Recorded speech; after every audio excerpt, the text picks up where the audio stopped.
पनिपरिबा अछि जहाँ डाक्तर माने कहती किछि लोक केबे भी खाइबा उचित नुहे।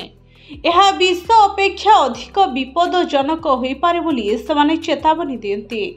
समस्त प्रकार पनिपरिबा फल एवं मांसरे स्वास्थ्य प्रोत्साहनकारी पोषक तत्व रही है, किंतु समस्त प्रकार पनिपरिबा समस्ते पसंद करती नहीं।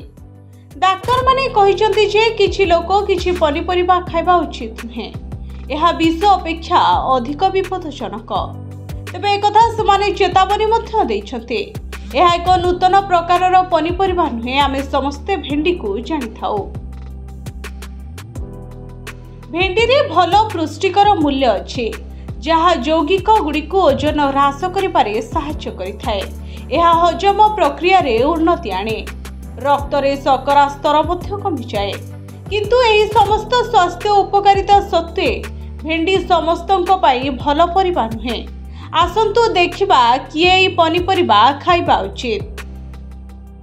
भेंडी रे लेक्टिन नामक एक प्रोटीन थाए जहाँ केतक लोकंक ठारे एलर्जी प्रक्रिया सृष्टि करि पारे। जदि आपण एही पनिपरिबा खाइबा ठारू कोनोसी पार्श्व प्रतिक्रिया अनुभव करंती तेबे एहाकू आपणक खाद्य रे अंतर्भुक्त न करिबा भल। भेंडी रे फाइबर अधिक थाए। यह केतक लोकंक मध्यरे गैस एवं फुलिबा कारण होई थाए। हजम जनित समस्या जेपरिकी कोष्ठकाठिन्य किंबा झाड़ा जदि सेमाने भेंडी खाती तेबे एही समस्या बढ़ी पारे।